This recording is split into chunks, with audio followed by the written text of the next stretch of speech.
In this video, I'm showing you how to set up and use the Keurig K-Iced Coffee maker, so let's get started. The first thing you're going to want to do is remove the water reservoir, the pod holder and the drip tray and give them all a good wash first.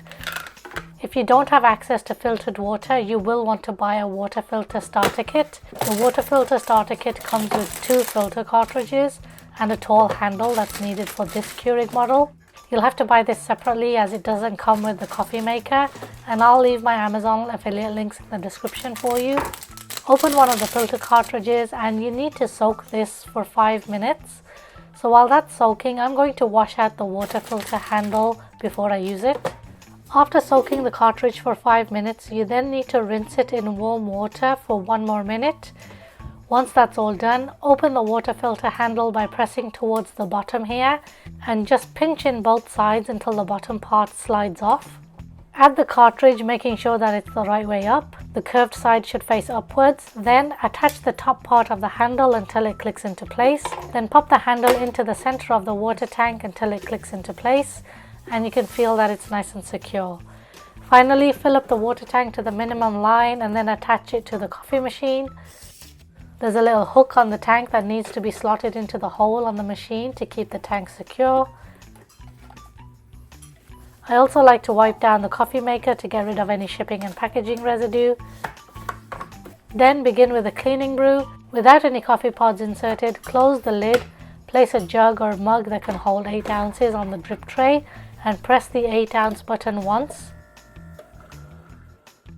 Once done, throw this water away and now you're ready to make your first cup of coffee. Open the lid, insert your coffee pod, and I'm going to brew a 12-ounce coffee.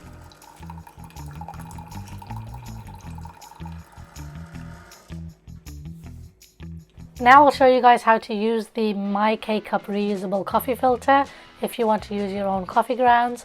Open the lid on the coffee machine and you'll need to remove the pod holder first. So with one hand pushing from under, you'll see it pop up from the top, then just pull it out. The K-Cup Reusable filter doesn't come with the machine. You will need to buy it separately.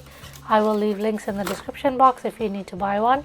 Be sure to wash it out before using it. First, this grey adapter isn't needed for this model, so you can remove it by pulling it off.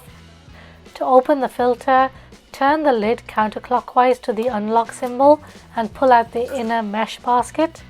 Next, remove the lid, and under the lid you have this removable red silicone plug, but for the K-Iced you need to keep the red plug in place because it only has a single center needle. We want to block out the rest of these 4 holes. Add your coffee grounds to the mesh basket. If you're using a coffee scoop, 1 scoop equals about 2 tablespoons. I'm just going to add 2 tablespoons. If you like it stronger, add no more than the maximum line. Then attach the lid, press it all the way around and down to secure it on before putting it into the black outer case. Then twist it clockwise to the lock symbol. When you're ready, insert the My K-Cup Reusable coffee filter into the machine with the lock symbols facing the front and the little arrow towards the back. Close the lid and begin a brew. If you do plan to use coffee pods, just remember to add the coffee pod holder back in. When using the Brew Over Ice button, you can select the cup size you want to brew. Here's a little important note though. When using the Brew Over Ice button, the amount of brewed coffee includes melted ice. Here I've selected the Over Ice button with an 8-ounce cup, but the amount of coffee brewed is only 4 ounces. If I was to have ice in this cup, it will become 8 ounces. So let me explain in more detail using water because I don't want to make more iced coffee and waste it. To make an 8-ounce iced coffee, the machine will brew about 4 or 4.5 ounces in this case of coffee. To make this an 8-ounce, I will add 1 cup or 8 ounces of ice, and now this has become an 8-ounce iced coffee. When brewing a 10-ounce, it gave me about 6 ounces. If I add 1 cup of ice to my jug here and brew a 10-ounce, you can see I will now have a 10-ounce brewed iced coffee. When brewing 12 ounces, the machine dispensed about 7 ounces. I have to pour this into my jug first because it won't fit all the ice in. So if I pour this into my jug and then add 1 cup of ice again, this will bring it up to 12 ounces. So don't worry if you see less coffee brewing, just add 1 cup of ice to get the perfect ice to coffee ratio. Do let me know in the comments if you already knew this or if this helped you at all.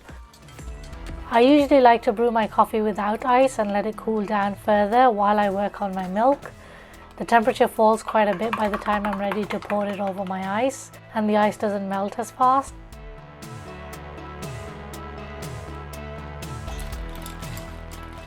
I will have another video on how to descale the Keurig K-Iced, and I will leave links in the description box. Alright guys, I hope you found my video useful. If you have any questions or comments, please leave them below. If you are new to my channel, do consider subscribing, and I hope to catch you in my next video.